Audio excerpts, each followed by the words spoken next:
Monsieur le directeur général de la CIPI Bénin, la Société d'investissement et de promotion de l'industrie, Monsieur le directeur général adjoint de la CIPI Bénin, Monsieur le directeur des ressources humaines, Mesdames et Messieurs, chers amis de la presse, chers confrères, Monsieur le directeur général, vous avez devant vous la crème de la presse béninoise que vous avez conviée aujourd'hui pour la première édition des rencontres presse de la GDIZ. Merci déjà pour cette initiative ô combien salutaire. Chers collègues, nous sommes ici justement à l'invitation du directeur général de la CIPI Bénin pour échanger avec lui sur les réalités de la zone économique de Glodjigbe.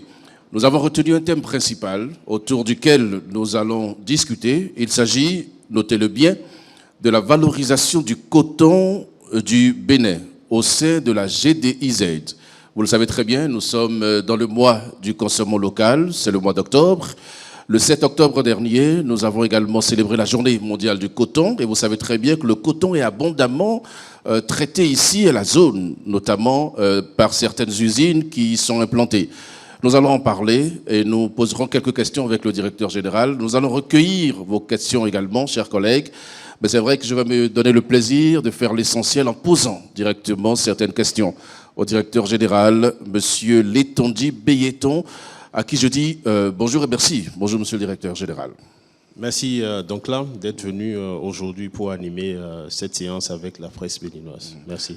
Avant de vous poser les questions, je vous laisse vous adresser aux collègues de la presse béninoise. C'est vrai, vous nous recevez ici, mais vous avez quand même un mot à dire à l'attention des uns et des autres avant justement les discussions.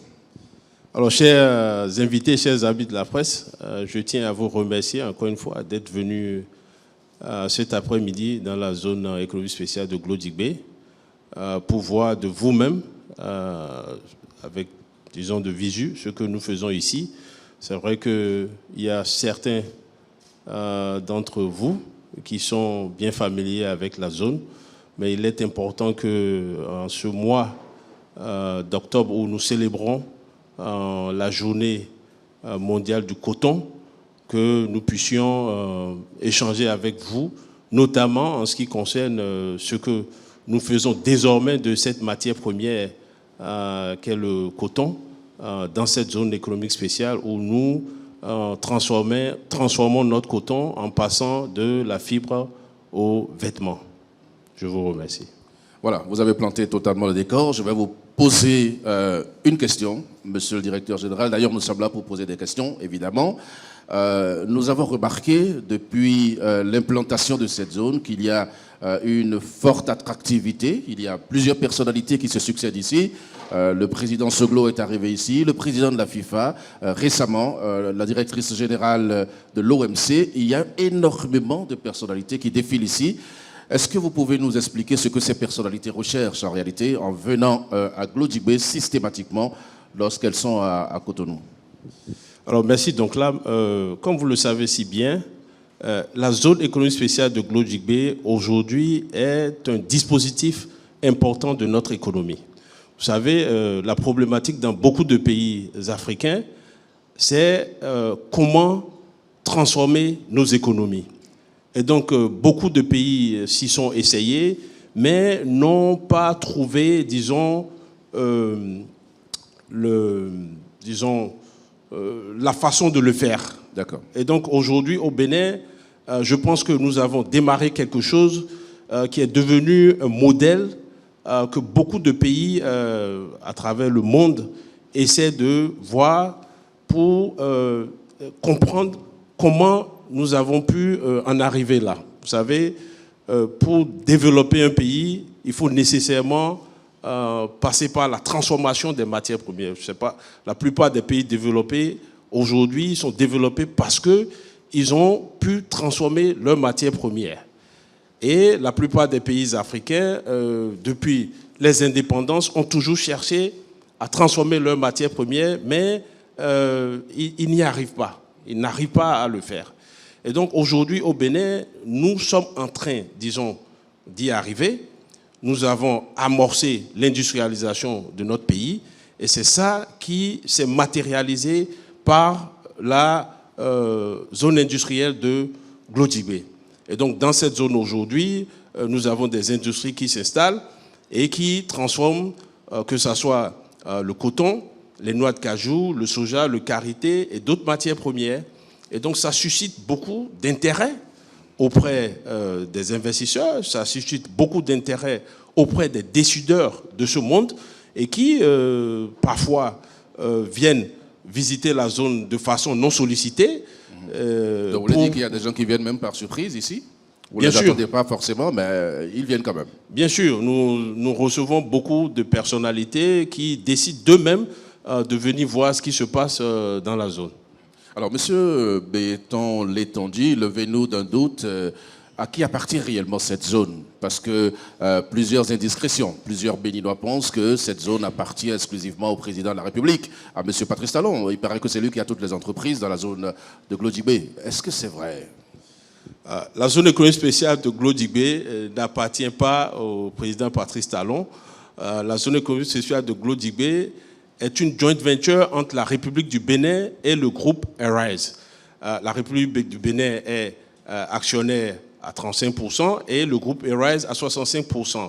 Les actions de la République du Bénin sont portées par la SOPI, la Société des patrimoines immobiliers de l'État, qui a pour mission de promouvoir, de valoriser et développer le patrimoine immobilier de l'État.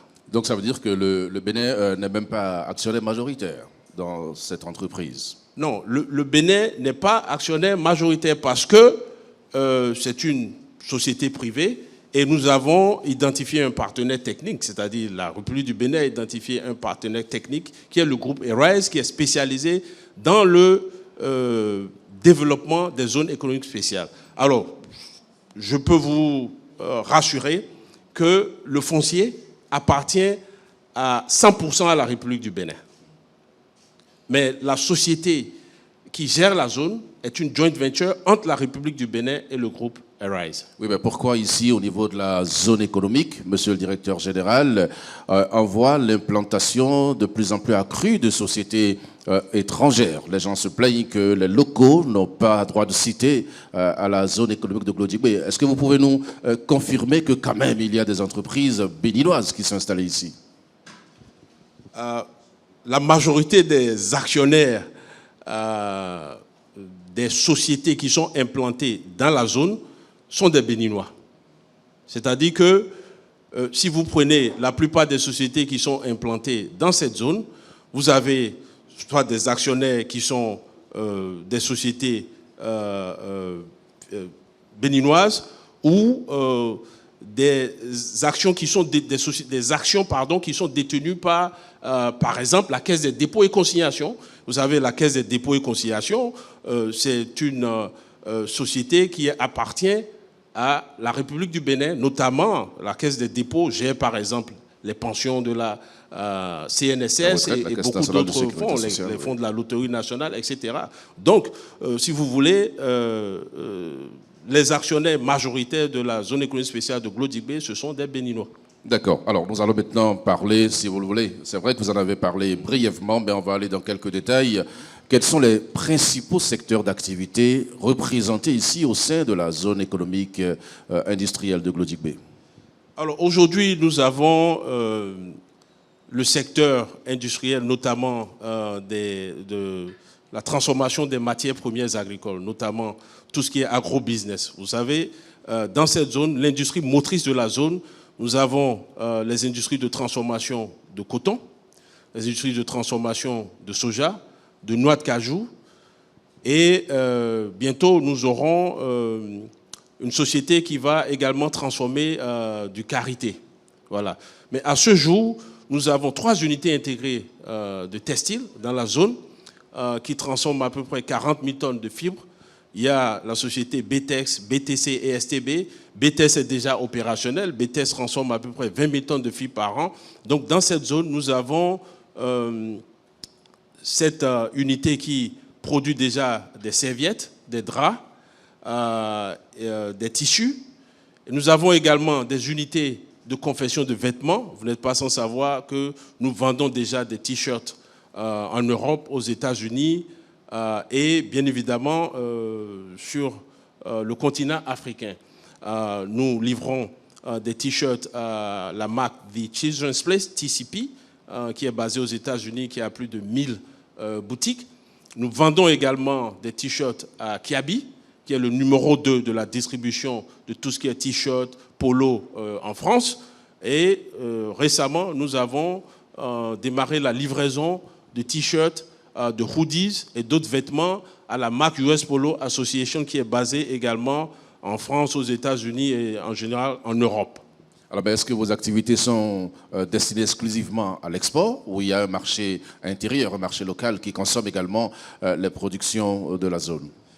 Oui, bien sûr, je viens de vous indiquer que nous vendons également sur le continent, c'est-à-dire en Afrique. Mais au Bénin. Et donc, au Bénin, bien sûr, vous avez par exemple tout ce que nos forces de défense et de sécurité portent aujourd'hui comme uniforme viennent de la zone économique spéciale de Glodigué. Donc nous avons nos ateliers de confection de vêtements qui confectionnent ces uniformes que nos policiers, nos militaires portent. Nous avons également des sociétés privées qui commandent des uniformes ici à la zone.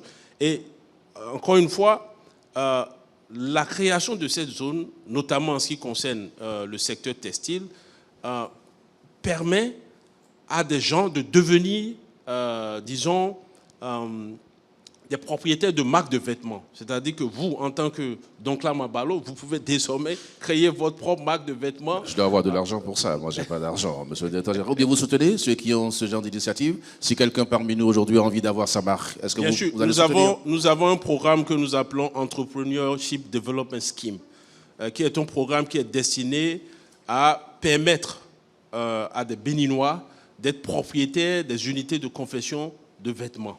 Voilà. D'accord, donc c'est possible. Alors, monsieur le directeur général, il est important de savoir si, pour les infrastructures qui sont mises en place pour soutenir les entreprises au sein de la zone, quel a été l'investissement total réalisé depuis l'implantation de cette zone? Alors, vous savez, la zone couvre une superficie de 1640 hectares. Voilà, et nous avons déjà développé la première phase sur une superficie de 400 hectares. Et ces 400 hectares, nous avons fait un investissement en termes de développement des infrastructures de plus de 150 milliards de francs CFA. Nous allons parler de l'impact environnemental. Vous savez que c'est un sujet très important. Vous avez fait un gros investissement ici. Il y a des entreprises qui sont installées, qui consomment beaucoup d'énergie et qui polluent énormément également. Quelles sont les dispositions que vous avez prises sur le plan environnemental pour qu'on n'ait pas de problèmes environnementaux, monsieur le directeur général? Alors, monsieur Donclam, d'abord, je tiens à vous rassurer que la zone économique spéciale de Glodigué est l'une des zones les moins polluantes qui existent. Vous avez des statistiques? Bien sûr, je vous explique. Oui. Alors, si vous prenez par exemple les unités de transformation de noix de cajou, nous avons 5 unités de transformation de noix de cajou dans cette zone qui transforment à peu près 125 000 tonnes de noix de cajou par an. Alors, déjà, en termes de l'empreinte carbone, les noix de cajou avant étaient exportées de façon brute vers l'Inde, la Chine, le Vietnam. Ensuite, ces noix étaient transformées dans ces pays, puis revendues en Europe et aux États-Unis. Aujourd'hui, grâce à la transformation de ces noix de cajou ici au Bénin, nous réduisons l'empreinte carbone. Donc, on n'envoie plus les noix brutes, on les transforme ici, on les vend directement sur les marchés de consommation en Europe, aux États-Unis et partout ailleurs dans le monde. Donc, en ce qui concerne la logistique, il y a des économies d'échelle qui sont réalisées.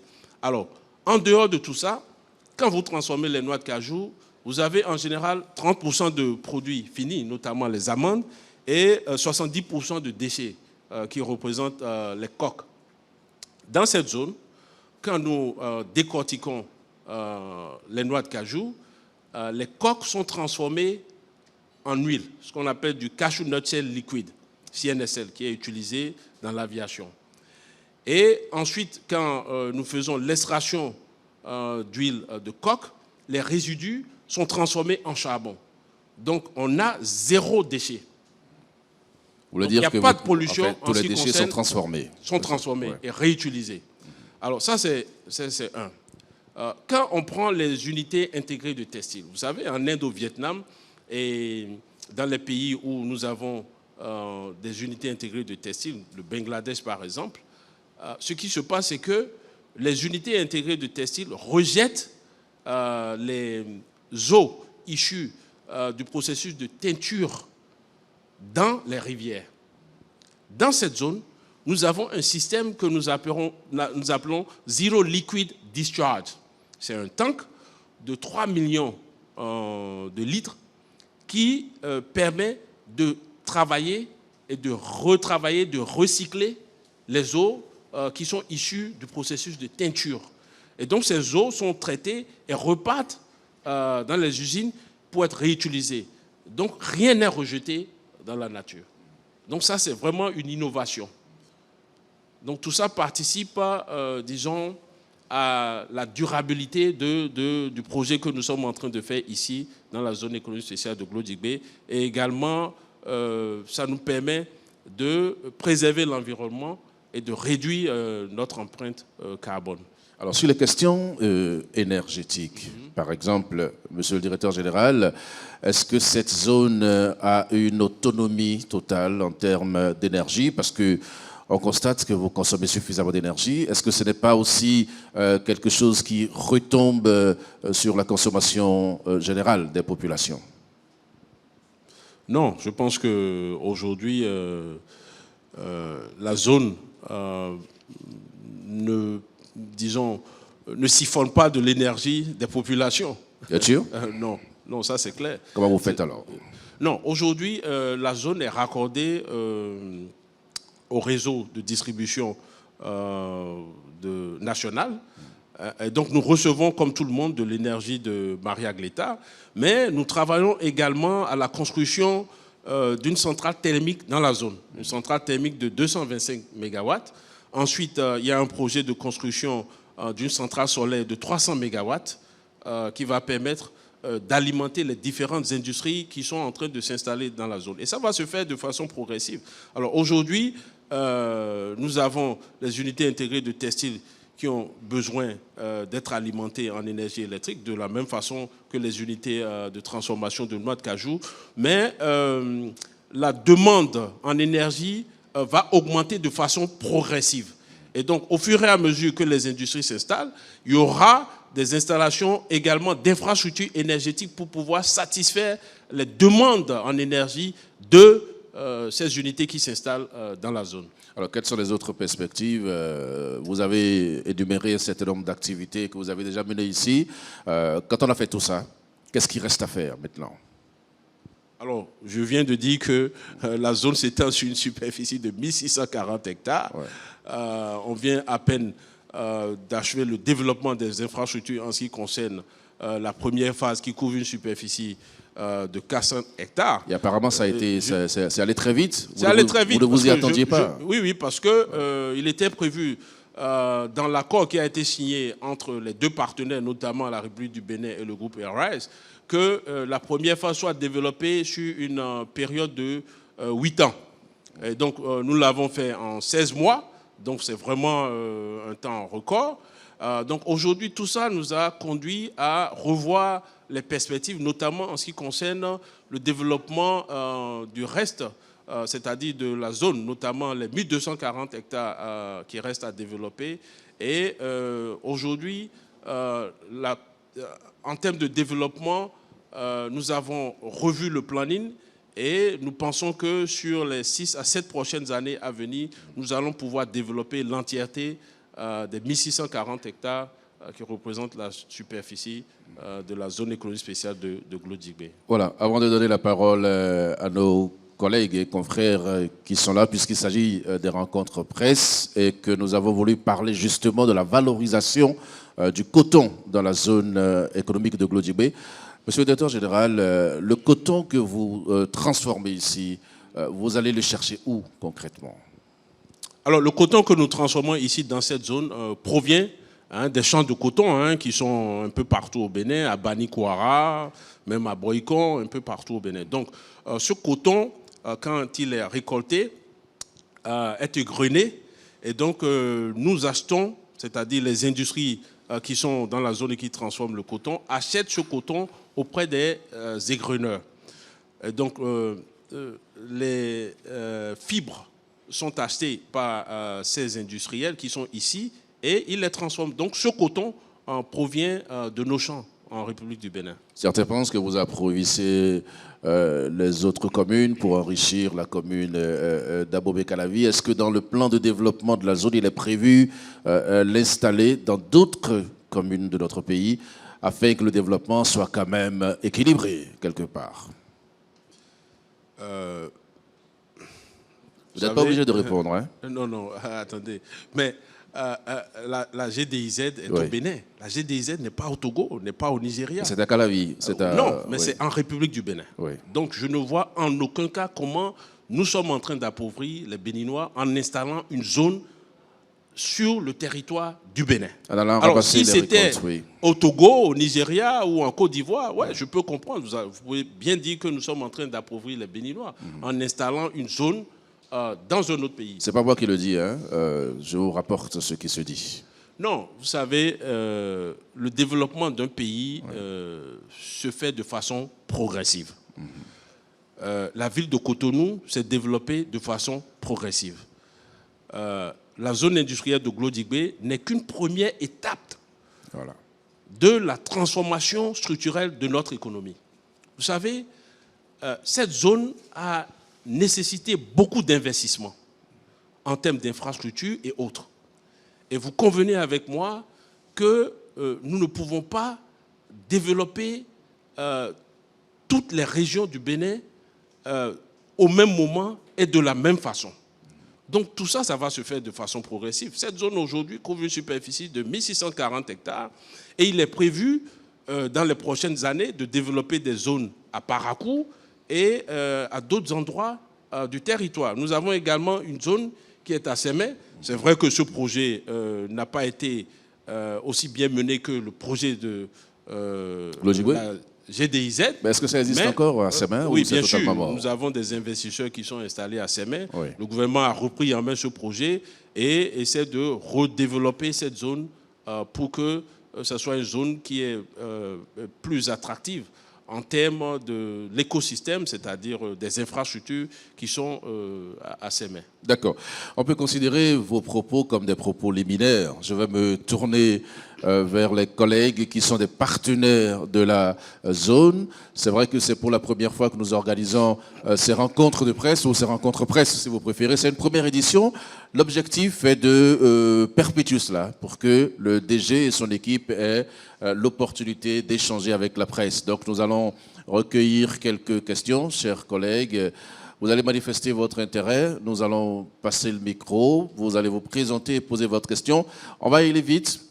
C'est pas évident qu'on ait plusieurs intervenants, mais on va quand même commencer par ceux qui sont le plus intéressés. Alors oui, chers collègues, déjà sur la table, Monsieur Jerry, c'est bien ça? Présentez-vous, votre organe et puis votre question, s'il vous plaît. Merci beaucoup. Bonjour, monsieur le directeur. Bonjour à tous. Nous avions suivi avec beaucoup d'intérêt le développement. Aujourd'hui, la zone industrielle de Glodigbé est une fierté. Ma question, c'est de savoir, à date, combien de Béninois travaillent au sein de cette zone? Et ma deuxième question, c'est dans ce sens, il y a de cela quelques jours, 200 nouveaux jeunes venus du Septentrion ont été intégrés dans les unités textiles de la GDZ. Et beaucoup se demandent sur les réseaux comment est-ce que ces jeunes sont logés, voilà, etc. D'accord, voilà, merci beaucoup. Deuxième question, derrière. Deuxième intervenant, si vous voulez. Merci. On m'appelle Kazimik Pédia, je suis journaliste spécialiste des questions économiques. Je représente le groupe, le réseau GEP, le réseau des journalistes spécialistes des questions économiques au Bénin. Alors, je vais m'intéresser spécifiquement au coton pour savoir depuis quand Glodigbé a commencé par transformer le coton béninois et quelle est aujourd'hui la quantité de coton déjà exploité sur place. C'est une série de questions. Pardon, vous avez? C'est une série de questions concernant que le coton. Oui, mais on va pas pas s'en sortir. que c'est le coton. Oui, mais vous n'aurez pas une série de questions. Okay. D'accord, vous avez posé la première question. Le coton béninois apporte, transformé à Glodjigbe, apporte quelle plus-value à l'économie en termes de poids sur le produit intérieur brut? Ça fait 3 questions. Je peux aller. La 4e et dernière maintenant, si vous voulez. OK. Allez-y, oui. Patrice Talon n'est pas actionnaire, n'est pas propriétaire d'entreprise à Glodjigbe. Et pourtant, c'est les cotons de Patrice Talon qui sont transformés à Glodjigbe. Comment expliquez-vous cela? D'accord. Vous pensez que les cotons qui viennent de tous les champs du Bénin appartiennent à Patrice Talon? Réponse. Non, parce que vous venez de dire les cotons de Patrice Talon. Ce n'est pas Casimir Pédior qui vous pose la question. Ouais. C'est les cotonculteurs du Bénin. Vous êtes le porte-parole? C'est les Béninois qui vous posent la question. Ils voudraient comprendre comment est-ce que Sodeco, quel est le partenariat qui lie... Sodeco n'est pas le seul égruneur du Bénin. D'accord. Monsieur le directeur général, Monsieur Pédior, voilà, nous avons recueilli 2 intervenants, vous allez répondre, et puis nous allons revenir également après. Oui, allez-y. Oui, non, mais je veux juste répondre à cette question. Oui, vous savez, Patrice Talon, aujourd'hui, il est président de la République du Bénin, ok? Et vous n'êtes pas sans savoir qu'avant de devenir président de la République du Bénin, il a été dans la filière coton depuis 1990. Donc, s'il a une société qui a des usines d'égrunage, comme d'autres, parce que nous sommes installés dans la zone industrielle de Glodjigbe, on va dire, bon, Patrice Talon, il a des unités des usines d'égrunage, donc on ne va pas acheter son coton. Monsieur, je pense que c'est ridicule. Avant de devenir président de la République, il était dans la filière du coton. Oui.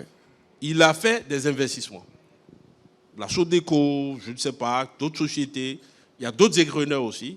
Et donc ce que je suis en train de dire, c'est que ce n'est pas parce que quelqu'un est président de la République. S'il a des sociétés qui sont capables de fournir du coton égrené, qu'on va dire non parce qu'il est président de la République et que ces sociétés sont là, ou je ne sais pas à qui ces sociétés appartiennent aujourd'hui, ces actionnaires, qu'on va aller acheter le coton ailleurs. Non.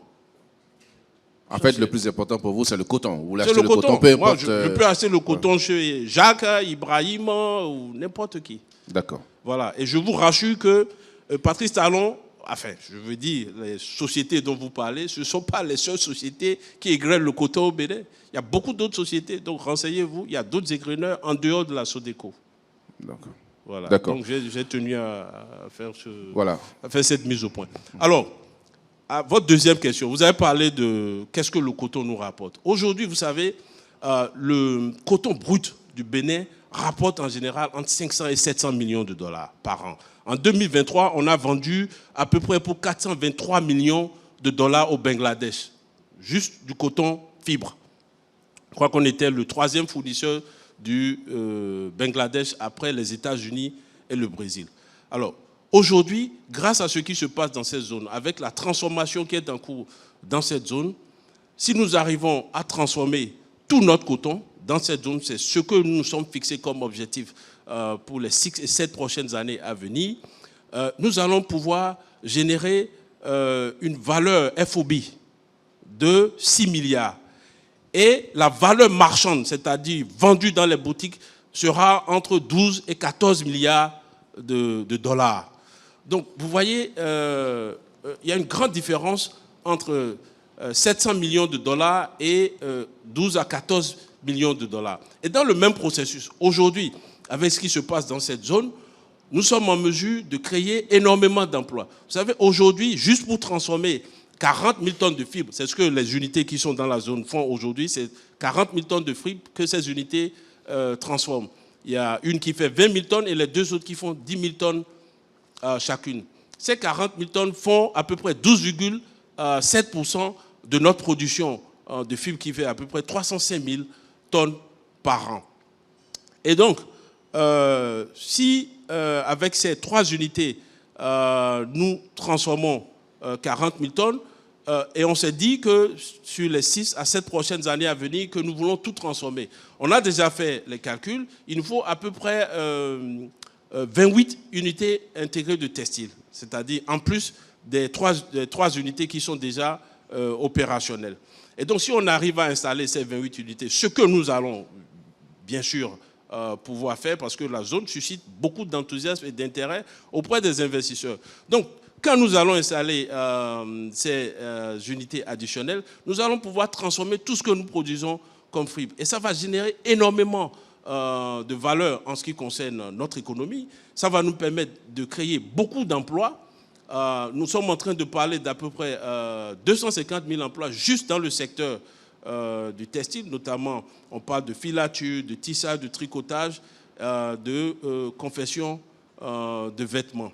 Aujourd'hui, je ne sais pas si vous avez déjà visité les unités de confection de vêtements, nous en avons 2 qui sont déjà opérationnelles. Dans les 2 à 3 mois à venir, il y a 3 autres unités qui sont déjà complètement achevées et qui seront également opérationnelles. Dans ces 2 unités, nous employons déjà 1250 personnes et nous vendons déjà des millions de vêtements. Et donc vous imaginez les unités qui vont se rajouter aux autres unités intégrées de textile qui sont déjà opérationnelles, vont nous permettre également de recruter énormément de main-d'œuvre.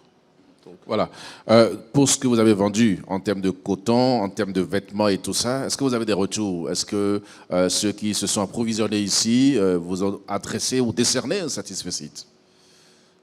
D'abord, je tiens à vous dire que nous vendons à des marques prestigieuses, notamment US Polo Association, si vous les connaissez bien, Children's Place, TCP, Kiabi, et bientôt nous allons vendre également à Zara. Et nous sommes en discussion avec beaucoup d'autres marques.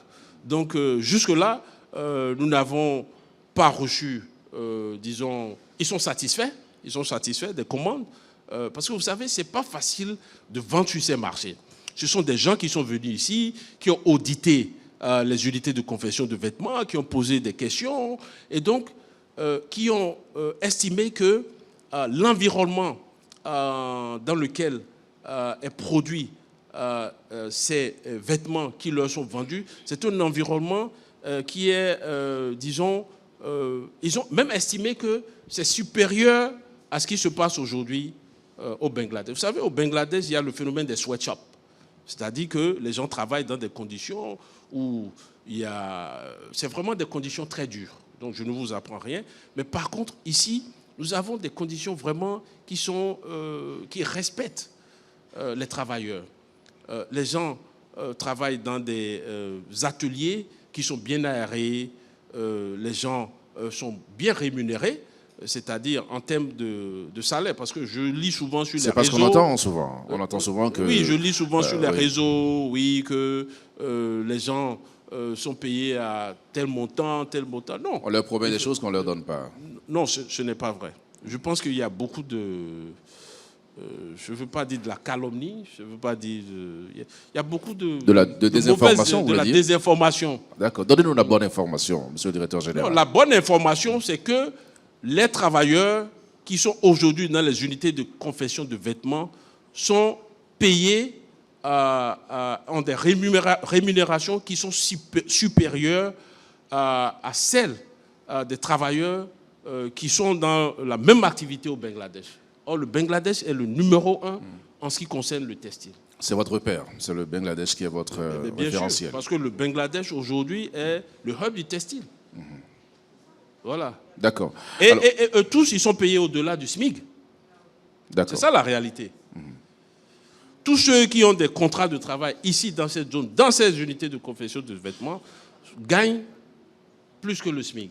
Alors, M. Medjeri a demandé combien d'agents il y a en général dans cette zone aujourd'hui. Il y a aujourd'hui au moins 14 000 personnes qui travaillent dans la zone économique spéciale de Glodjibé. 14 000 personnes. 14 000. D'accord. Et les 200 dernières personnes qui sont venues de Septentrion, comment vous les avez sélectionnées? Est-ce que c'est sur des bases politiques ou des bases de compétences? Non, il n'y a pas. Non, les gens sont sélectionnés de façon transparente. Oui. Nous travaillons avec l'Agence nationale pour l'emploi. Je tiens à féliciter d'ailleurs le directeur général de cette agence parce que le recrutement se fait de façon professionnels. Je vais vous dire quelque chose. Vous savez, Allez-y. quand on a lancé les recrutements, ici, il y a à peu près 2 ans, en 2 semaines, nous avons reçu plus de 127 000 applications. C'est-à-dire qu'il y a un besoin. Les gens veulent travailler. Oui. Et donc, c'est pour ça que ce qui se passe ici est très important. Ça nous permet de pouvoir trouver des débouchés pour les jeunes qui sont là et qui ont besoin de travailler. Alors, en termes de recrutement, comment ça se passe? Allez-y. Il y a un site web qui s'appelle www.azoli.bj. Donc, ceux qui sont désireux de travailler dans la zone vont sur ce site, ils vont se faire enregistrer et donnent les informations qui sont demandées sur le site.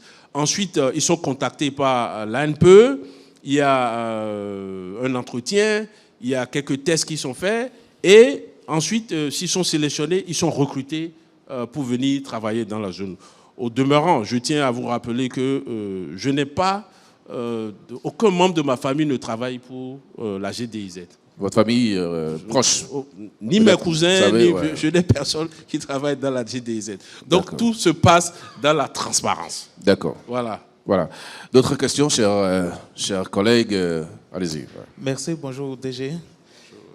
J'ai suivi avec beaucoup d'attention. Présentez-vous, s'il vous plaît. Oui, je suis Sylvestre Tchomakou du journal L'Économiste du Bénin. Alors, j'ai suivi votre présentation et je lis que l'ambition est grande par rapport à la GDZ, puisqu'il y a beaucoup d'industries, d'unités qui seront installées. Mais face à la taille de l'ambition, quelle est la politique mise en place pour éviter à l'avenir, dans 15, 20 et 30 ans, une rupture de matières premières, notamment le coton? Et en même temps, qu'est-ce qui est fait pour préserver l'environnement, c'est-à-dire éviter l'accroissement de la déforestation dans les milieux où le coton se produit beaucoup plus? Merci. Merci Bon, beaucoup. la Monsieur le dernière directeur général, question. vous voulez répondre en même temps? Bon, allez-y. Le temps que... Allez-y. Ouais. Allez-y. Non, bon, s'agissant de 2 questions, je pense qu'il y a une politique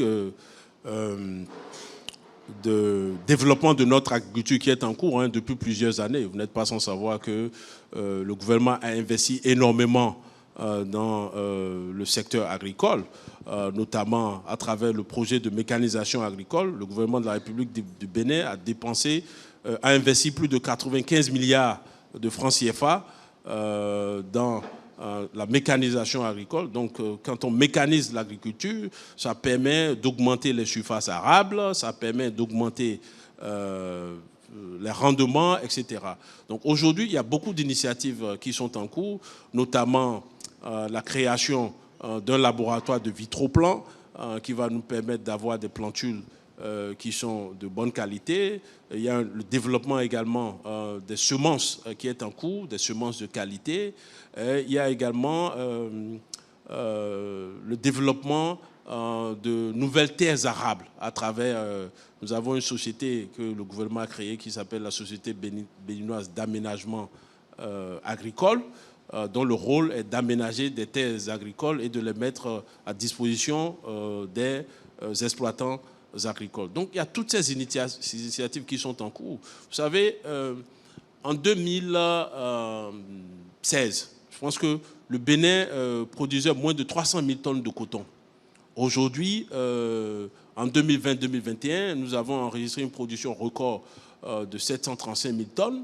Et depuis, on est entre 600 et 700 000 tonnes. Donc ça, c'est parce qu'il y a des choses qui sont en train d'être faites. Il y a la mécanisation qui est en cours. J'ai parlé des semences également. Donc il y a beaucoup de choses qui se font aujourd'hui. Le soja, par exemple, avant 2020, on n'a jamais enregistré plus de 100 000 tonnes de soja en termes d'exportation de soja du Bénin. L'année passée, je crois que la production a dépassé les 600 000 tonnes. Donc le même phénomène se passe en ce qui concerne les autres spéculations, le riz, le maïs, etc. Donc voilà. Donc je ne suis pas trop inquiet en ce qui concerne l'approvisionnement des unités qui vont s'installer dans la zone industrielle de Glodibé en matière première. Je pense que si nous maintenons le cap et que nous développons notre agriculture de la façon dont ça se fait aujourd'hui et de façon parallèle au développement de notre industrie, je pense que nous serons toujours en mesure de satisfaire les besoins en matière première de nos investisseurs. D'accord. Merci beaucoup, monsieur le directeur général. Oui. Bonjour DG, merci beaucoup pour les informations que vous venez de nous donner. Ma question, aujourd'hui... Présentez-vous, s'il vous plaît. Je m'appelle Raymond Faladé du journal Bénin Intelligent. D'accord. Ma question, aujourd'hui le coton est transformé sur place. Alors j'aimerais savoir qu'est-ce que les cotonculteurs, sinon les producteurs gagnent de plus par rapport à ce qui se faisait par le passé où le coton est directement exporté vers l'extérieur. Parce que quand on lit les réseaux sociaux, c'est comme si ça ne va pas et les gens se plaignent, quoi. Les producteurs se plaignent. Qu'est-ce qu'ils gagnent davantage? Les cotonculteurs. Oui. Les producteurs Les producteurs du coton, voilà. Monsieur le directeur général, qu'est-ce qu'ils gagnent? Je viens d'apprendre que les cotonculteurs se plaignent sur les réseaux sociaux. Je viens de m'informer. Dans la semaine, on a publié un article, par exemple, qui concerne les prouesses dans le domaine, en tout cas en ce qui concerne le coton, surtout après la visite, la rencontre avec entre le chef de l'État et la directrice de l'OMC. J'ai lu un commentaire où le gars se plaignait, il disait non, que tout ça là, on raconte du n'importe quoi, seulement que ce n'est pas ce qui se passe vraiment sur le terrain, que rien ne va sur le terrain en ce qui concerne, en tout cas par rapport aux producteurs. Voilà. Donc c'est un relais des réseaux sociaux, monsieur le directeur général. Qu'est-ce que les cotonculteurs gagnent réellement? Il y a beaucoup de choses qui se disent sur les réseaux sociaux. Oui. Je vais vous dire quelque chose. Vous savez, le coton aujourd'hui, les cotonculteurs ont besoin, par exemple, d'intrants agricoles. Est-ce que vous savez que les intrants, par exemple, sont subventionnés par l'État? Donc, les producteurs, aujourd'hui, ils ne vont pas acheter les intrants à 100% du prix d'achat. Donc ça, c'est déjà une aide substantielle qui est apportée par la République du Bénin. Alors, si vous prenez les autres pays aujourd'hui, vous savez, à cause de la crise russo-ukrainienne, beaucoup de pays ont du mal à s'approvisionner en intrants agricoles. Mais il se fait que la République du Bénin, le gouvernement, a anticipé les choses et a été capable de sécuriser en amont les intrants dont les producteurs ont besoin, que ce soit les producteurs, les cotonculteurs, que ce soit les producteurs de maïs et autres. Donc, ce qui fait que l'impact que cette crise a eu sur d'autres pays, nous n'avons pas ressenti le même impact ici dans notre pays. Voilà. Donc, je ne sais pas, vous savez, sur les réseaux, il y a beaucoup de gens qui portent des masques, qui peut-être même ne sont pas des cotonculteurs ou des producteurs, qui disent beaucoup de choses. Alors moi, je préfère avoir en face de moi de vrais cotonculteurs avec qui je peux échanger, voilà, et on va discuter s'il y a des difficultés. Vous savez, il y a beaucoup de choses. Il y a beaucoup de choses qui se passent. Il y a, comment on appelle, le FNDA, par exemple, qui travaille avec le producteur, qui met à disposition des crédits, etc. Il y a beaucoup d'initiatives qui sont en cours. Monsieur le directeur général, si vous permettez, oui, peut-être que les producteurs de coton ne sont pas satisfaits du prix auquel on leur achète leur production. Peut-être que c'est à ce niveau-là que le problème se pose. Non, vous savez, il y a un mécanisme pour fixer le prix. Ces producteurs sont représentés au sein de l'association interprofessionnelle du coton. Donc, moi, je ne suis pas membre de cette association. Et donc, je sais que les producteurs sont représentés. Et donc, il y a un mécanisme de fixation des prix. Donc, je ne peux pas dire, voilà, le prix est ici. Non, je ne peux vraiment pas donner mon opinion sur le prix qui est fixé. Tout ce que je sais, c'est que les producteurs, les égreneurs et un certain nombre d'acteurs sont dans une association qui est l'AIC et ensemble, ils s'entendent sur le prix à fixer chaque année pour le coton. Donc, je ne comprends pas comment les mêmes producteurs sont assis autour de la table quand les prix sont fixés. Et sur les réseaux sociaux, il y a d'autres producteurs qui disent quelque chose d'autre. D'accord, d'accord. Nous allons prendre 3 derniers intervenants. Il y en a un ici, un deuxième là. Bon, un troisième par hasard, peut-être que oui, troisième. Et ça va, on va finir parce qu'on aura fait l'heure d'échange prévue. Allez-y, s'il vous plaît. Ok. Armel Désiré Toyon, je suis journaliste de la Nouvelle Tribune. Une de mes questions, notamment celle relative au prix du coton, cession de coton par les cotonculteurs a été prise en compte, donc je ne vais plus m'attarder sur ça. J'ai une question. Est-ce qu'il y a des étrangers qui travaillent au sein de la JDIZ? Est-ce qu'il y a des étrangers, des non-béninois qui travaillent ici? D'accord.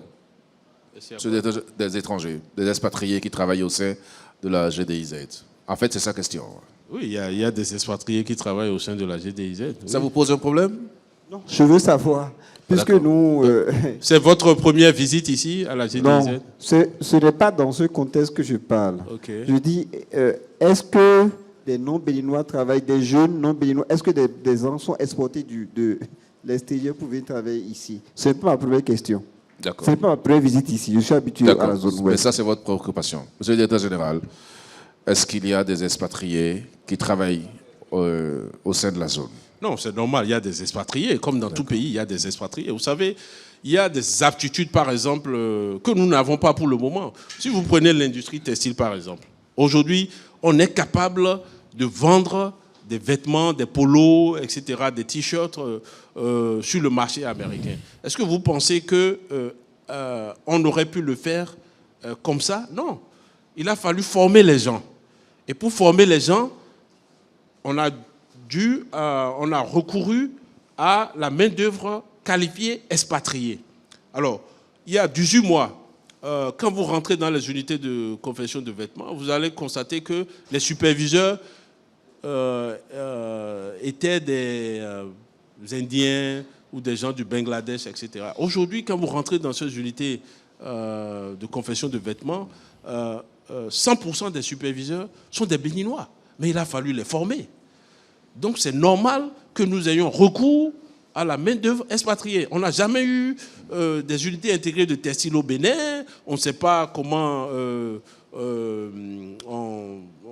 Enfin, il y a un certain nombre de métiers pour lesquels nous avons besoin, pendant une certaine période donnée, d'avoir recours à la main-d'œuvre expatriée. Et après, les gens passent la main. Il y a un transfert de compétences, un transfert de savoir. Ça, au moins ici, le transfert de compétences est réel. Même les Chinois se sont développés comme ça. Vous savez, la Chine, qu'est-ce qu'ils ont fait? Ils ont envoyé plein de gens aux États-Unis. Ils ont ramené ils ont demandé à des Américains, des Français, des Britanniques de venir en Chine dans les années 80 pour les aider à développer leur économie, développer leurs industries. Mais aujourd'hui, les Chinois n'ont plus besoin de cette main-d'œuvre étrangère.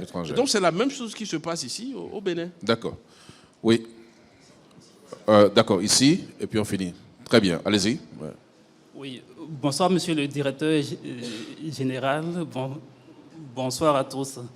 Au Bénin, on m'appelle, je suis journaliste à 24 au Bénin.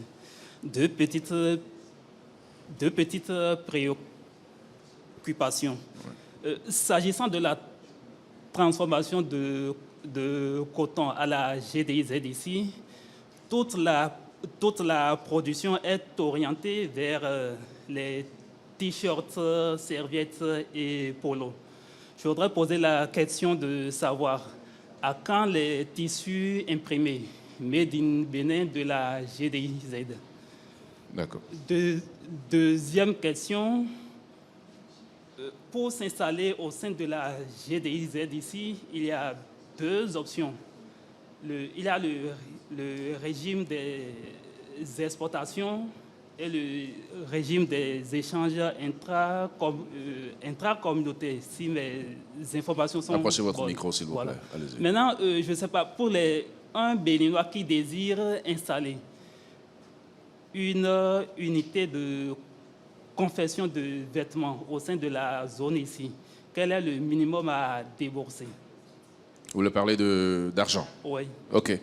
Merci beaucoup. Deux questions pour vous. Donc, monsieur le directeur général, pour répondre, quand est-ce que vous aurez des tissus imprimés ici, au niveau de la zone? Ça, c'est en cours.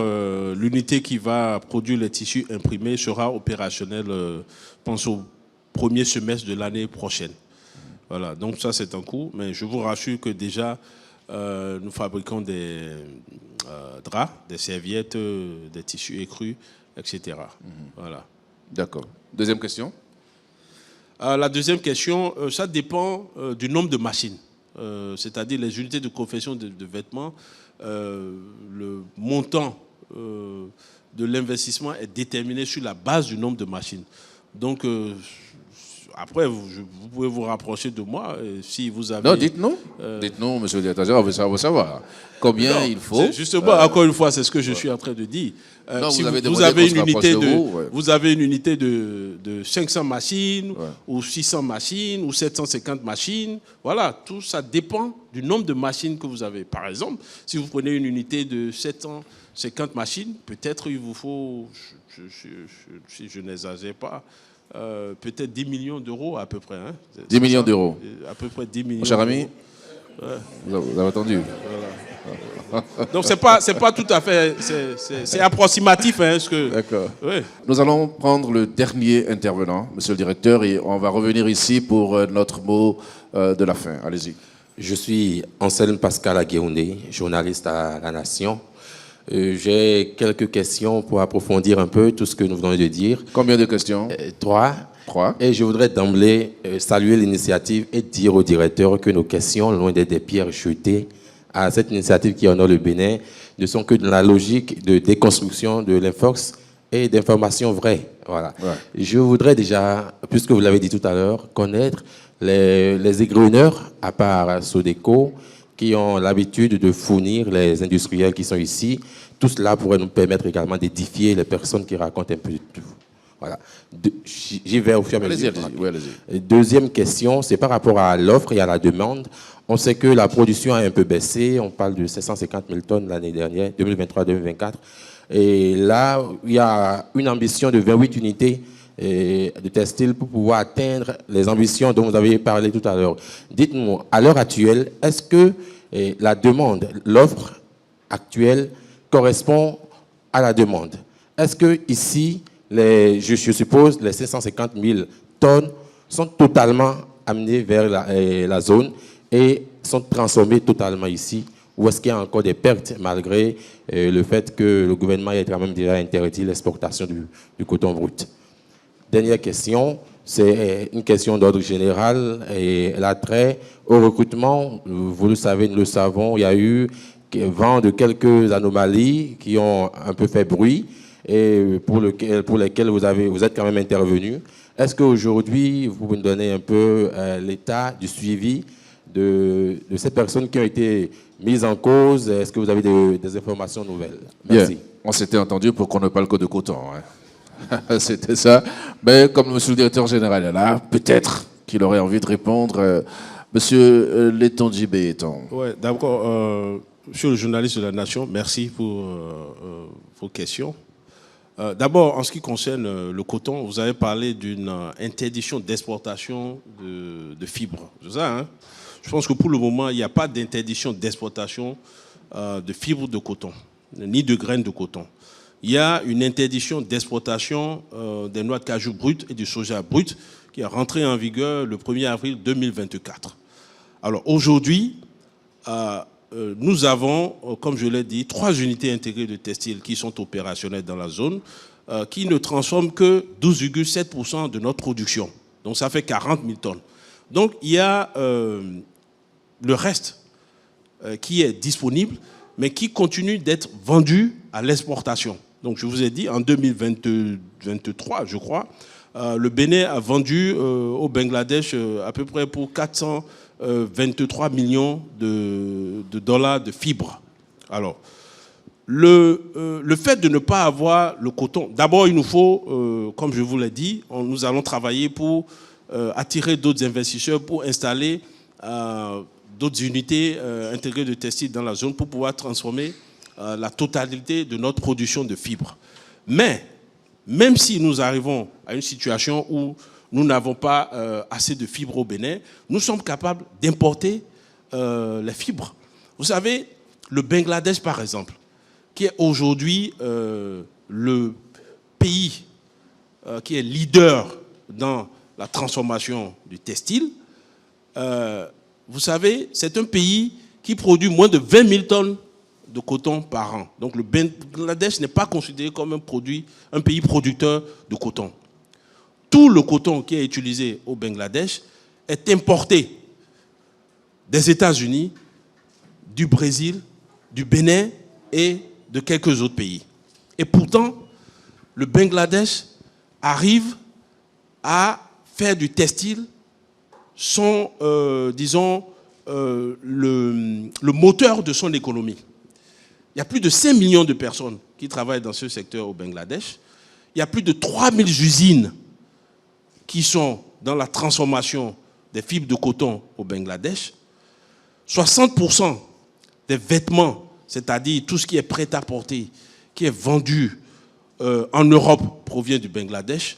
30% du prêt-à-porter qui est porté aux États-Unis provient du Bangladesh. Alors, je vous donne tous ces chiffres pour que vous compreniez que ce que nous sommes en train de faire au Bénin, c'est quelque chose qui va fondamentalement changer notre pays. Et donc, en plus du fait que le Bénin est le premier producteur de coton en Afrique, vous imaginez si on arrivait à transformer tout notre coton et qu'on importait encore du coton pour pouvoir satisfaire les demandes des usines, ça veut dire que nous allons pouvoir développer une industrie qui va être la première industrie en termes de notre économie et nous allons employer énormément de personnes dans le processus, créer énormément de richesses. C'est pour ça que j'ai voulu vous donner ces chiffres pour que vous puissiez faire, comment dire, contraster, c'est ça. Hein, c'est-à-dire voir ce que nous sommes en train de faire, comparer ça à ce qui se passe déjà ailleurs et voir que nous avons un potentiel que les autres n'ont pas. 3000 usines dans le secteur textile au Bangladesh. Et ils n'importent que... ils importent du coton. C'est-à-dire qu'ils ne fabriquent pas, ils n'ont pas de production de coton dans leur pays. C'est ça l'enjeu. Vous voyez? Donc, les uns et les autres, quand nous parlons, je pense qu'il faut qu'on mette tout ça en perspective. Il ne faut pas décourager les décideurs politiques. Parce que vous savez, pour faire ce projet, il a fallu du courage politique. Moi, j'ai été au début de ce projet. Vous m'excusez, allez-y. Je vais parler... Mais c'est pour ça qu'on est là, c'est pour les rencontres de presse. Voilà, allez-y. Vous savez, moi, je n'étais pas à la GDIZ quand ce projet a commencé. C'est-à-dire qu'on pensait à la GDIZ, on a pensé à beaucoup de choses. Mais si le président de la République suivait les conseils qui lui ont été prodigués par un certain nombre de personnes et d'institutions, y compris des gens en République du Bénin, on n'aurait jamais eu ce projet. Le président l'a dit en décembre dernier, lors de son discours à la nation, que même il y a des gens qui, au Bénin, étaient contre ce projet. Et pourtant, on l'a fait. Il y a des institutions financières importantes qui ne voulaient pas de ce projet. Pourtant, le président de la République a dit non. Voilà ce qu'on va faire. On va désormais transformer nos matières premières agricoles. On ne va plus vendre les fibres de coton, on ne va plus vendre les noix de cajou à l'état brut, on ne va plus vendre le soja à l'état brut. Et dans ce processus aujourd'hui, nous avons 14 000 personnes qui travaillent dans cette zone. Et dans quelques mois, nous allons augmenter le nombre de personnes. Bitex, qui est la première unité intégrée de textile qui est déjà opérationnelle, qui transforme 20 000 tonnes de fibres, va recruter avant fin décembre. Ils sont déjà à 3 000 personnes. Avant fin décembre, ils vont passer à 5 000. Il y a BTC qui sera opérationnel au premier semestre de 2025, qui va également recruter 5 000 personnes. Il y a STB, il va également recruter 5 000 personnes. Il y a 3 autres unités de confection de vêtements qui vont se rajouter aux unités qui sont déjà opérationnelles dans la zone. Aujourd'hui, nous avons 14 000 personnes. Il y a 2 ans, il y avait 0 personne dans cette zone. Donc ceux-là qui sont là à chialer, excusez-moi, qui passent leur temps à critiquer tout ce qui se fait, mais je n'arrive pas à comprendre. Il y a peut-être, tout n'est pas parfait. Il y aura sûrement des erreurs, il y aura un certain nombre de choses, mais il faut reconnaître qu'il y a quelque chose qui se passe. Nous, Béninois, nous sommes au Bénin, on voit quelque chose qui se passe et on essaie de...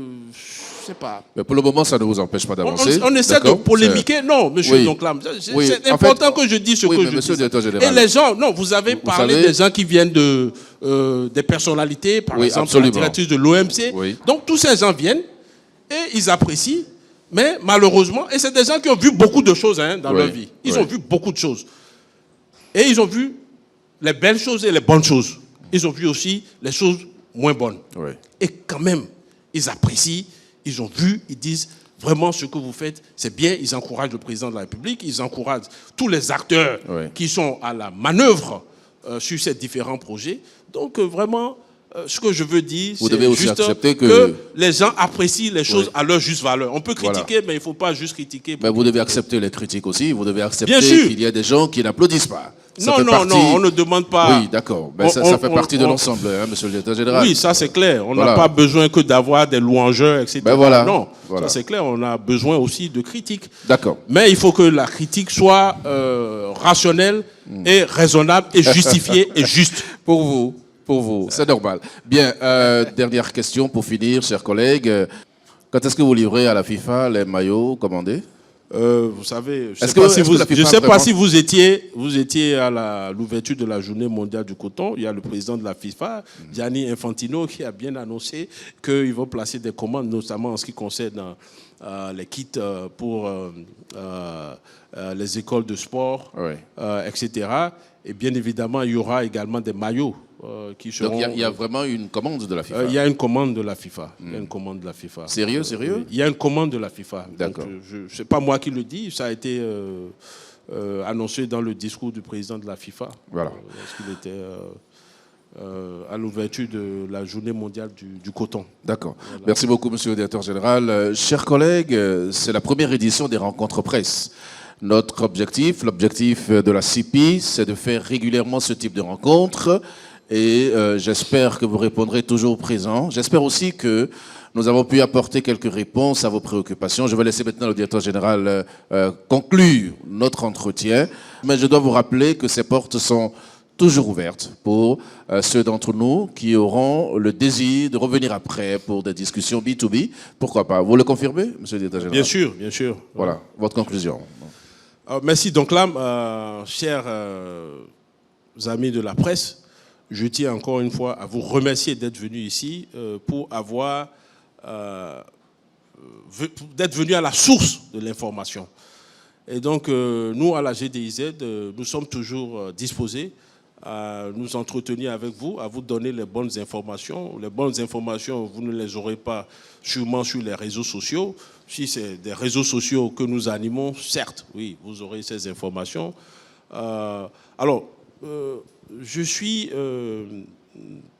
D'abord, je tiens à remercier mes collaborateurs de la CIPI.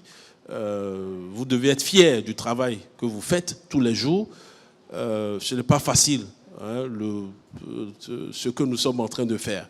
Nous sommes des pionniers, donc souffrez que de temps en temps, les gens vous attaquent. Mais je vais porter ces coups pour vous. Alors, moi, en ce qui me concerne, je suis vraiment satisfait de ce qui se passe aujourd'hui globalement. Vous savez, quand nous avons démarré ce projet, ce n'était pas sûr que nous serions aujourd'hui là où nous sommes. En 2016, lorsque le président de la République a pris fonction, il a dit qu'il allait transformer notre économie. Il allait transformer de façon structurelle notre économie. C'est cette transformation qui est aujourd'hui en cours. Donc aujourd'hui, désormais, nous avons nos matières premières que nous transformons, que nous ne bradons plus aux plus offrants. Nous avons des unités qui sont installées dans la zone industrielle de Glodigbe qui transforment nos noix de cajou, le soja, le karité, le coton, qui nous permettent de créer de la valeur, qui nous permettent de créer de la richesse et des emplois. C'est ça la transformation structurelle de notre économie dont le président de la République parlait en 2016. Et aujourd'hui, cette transformation structurelle de notre économie est effective et est en cours et va continuer. Et donc, moi, personnellement, je pense que les jours, les semaines, les mois et les années à venir vont nous permettre de continuer ce développement de notre pays que nous avons engagé. Et je demande à tous les Béninois de soutenir ce projet qui est un projet qui va nous permettre de créer énormément d'emplois. Vous imaginez, sur les 10 prochaines années, 300 000 emplois directs seront créés dans cette zone. 300 000 emplois directs. C'est important. À l'échelle de notre pays, 300 000 emplois directs, c'est beaucoup d'emplois, sans oublier le nombre d'emplois indirects qui seront créés dans le même processus. Donc voilà, je tiens encore à vous remercier d'être venu ici aujourd'hui. Et merci de porter la bonne nouvelle de ce qui se passe désormais ici et de ce que vous avez vu à la GDIZ. Merci, monsieur le directeur général. Je rappelle que vous êtes Letonji Béton, directeur général de la Société d'investissement et de promotion de l'industrie, CIPI Bénin. Vous nous receviez chez vous, ici, dans vos locaux, dans le cadre de la première édition des rencontres presse, espérant que l'initiative va continuer. Nous l'espérons vraiment. À quelle fréquence vous voulez rencontrer la presse? C'est à vous de déterminer. À quelle fréquence souhaitez-vous que le DG nous reçoive? Ah, d'accord. Ok, bon, je suis le porte-parole, donc j'en parlerai avec vous pour qu'on voit dans quelle mesure on le fait. Merci à chacun et à tous. Merci aux téléspectateurs qui nous suivent ou qui nous ont suivis. Merci à chacun et à tous. Et puis à très très vite pour un autre numéro de ces rencontres presse. Merci.